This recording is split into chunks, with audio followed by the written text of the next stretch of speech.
Hi everyone, I'm Rockin Robin from CookingMexicanRecipes.com. Today I'm going to show you how to make my butternut squash risotto rice. Now if you like a nice creamy rice, this is the one for you. We're going to be using some onions and mushrooms and garlic and wine and all kinds of spices to make this, and it is really delicious. So stay right there, I'll be right back and we'll tell you how to do it in just a second.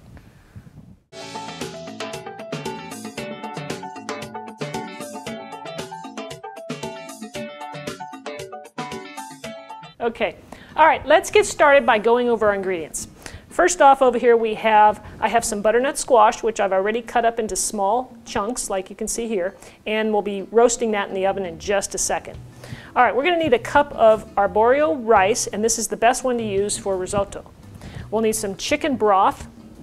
I've got some white wine, and these are toasted almonds, sliced toasted almonds, which I just toasted right on the stove. We'll need some Parmesan cheese. And right here you'll notice I've got, this is about a medium onion, yellow onion that I've finely diced. Now you want to dice it really small because we don't want big chunks of onion in our rice. Right here I've got about a tablespoon of fresh sage that I chopped up really fine.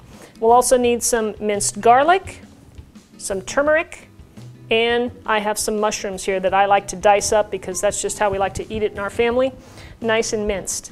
And we'll need some olive oil and salt and pepper.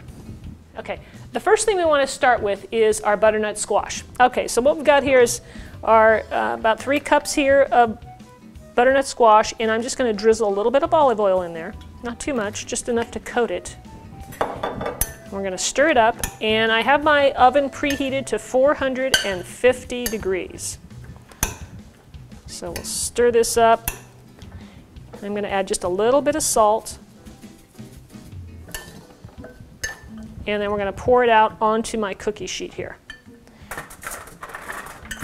Now we want to make sure that we get this spread out so it roasts nicely without steaming, and you just spread it all the way out on your cookie sheet, and we'll pop that in the oven.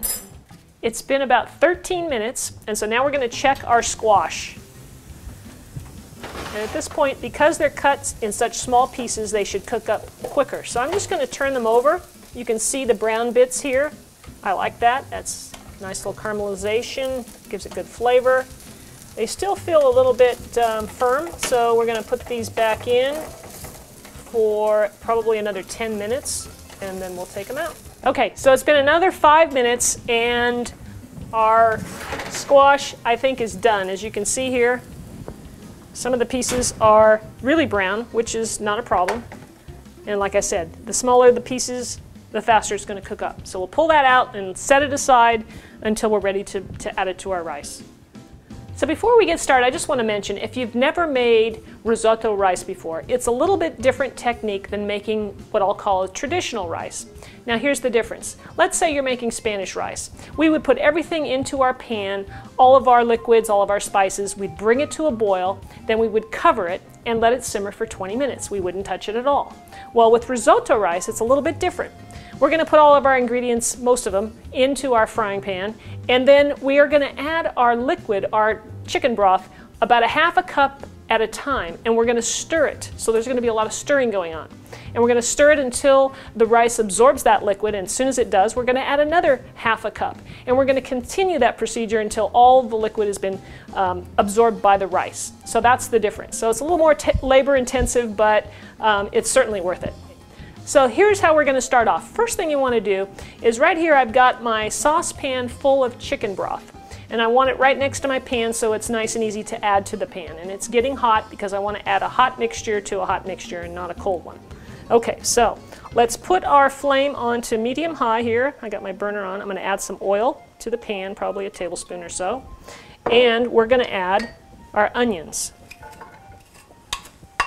and our mushrooms. And I'm going to saute this for probably 10 minutes or so. You know me, I like to bring out the flavor of the onions by slightly caramelizing them because I really think it makes the dish. So we'll just stir this around. I've got it on medium-high, and we'll be back in about 10 minutes and we'll see how it's looking. Okay, I exaggerated just a bit. I went ahead and I sauteed the onions now for, let's see, 16 minutes because I know that this is going to bring out the best flavor. So have a look and see in here. You can see how they've browned up. I've been stirring them pretty constantly, and they've also reduced in size. So now we're going to add our garlic. My temperature is on low, by the way. So add the garlic to this, and I'm going to saute the garlic in there for about a minute, maybe 2. Just to soften up the harshness of the garlic. This really mellows it out when you saute it for a couple minutes. Okay, so now I'm ready to add the rice. So I'm going to pour that in, and you want to make sure, I'm going to stir this all up. You want to make sure that there's enough oil in the pan to coat all of the rice. And if there's not, I'm going to put a little bit more in there. And it looks like I'm going to add just a little bit of oil.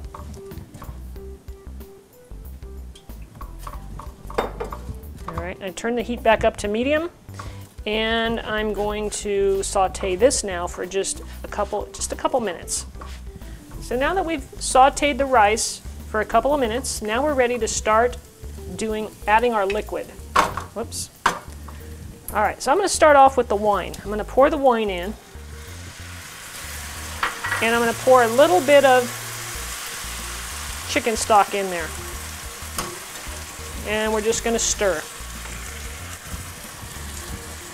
And I'm going to add the turmeric, sprinkle that in.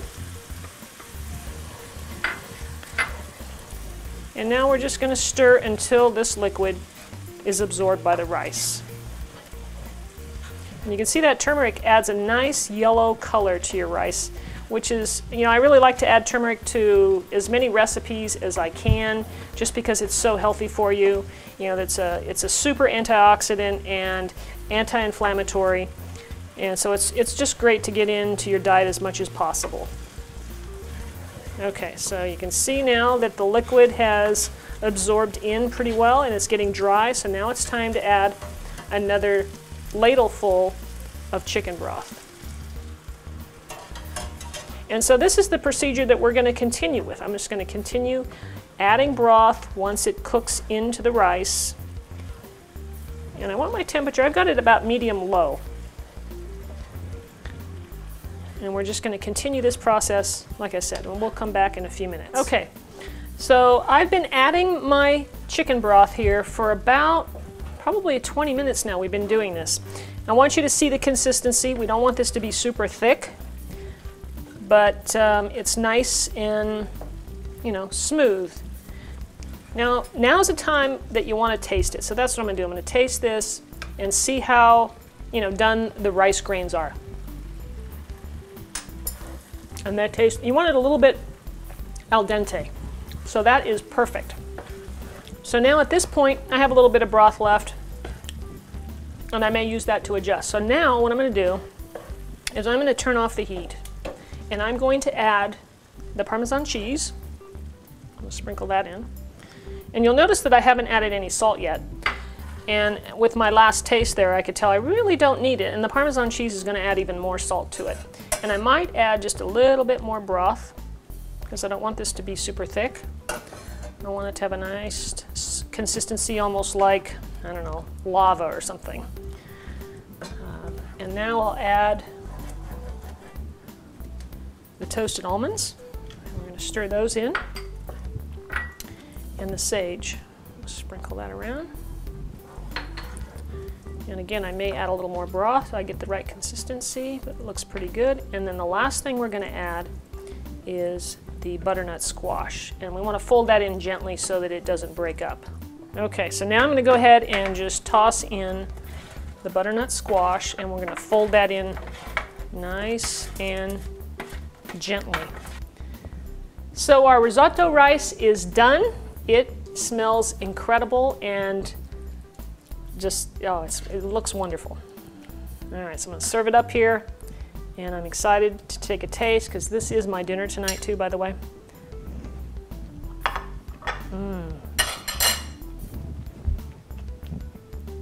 That is really delicious. You guys got to try this. You are really going to enjoy it. The sage, fresh sage in particular, goes perfect with this recipe. You get the wine flavors, and I'll tell you, the caramelization of the onions, you got to do that. Go for 15 minutes at least. you'll really appreciate the flavor. Anyway, thanks for watching my video today, and be sure and subscribe to my channel and leave me a comment, especially if you make this. Let me know how you like it. I think you're going to love it though. All right, we'll see you next time. Take care.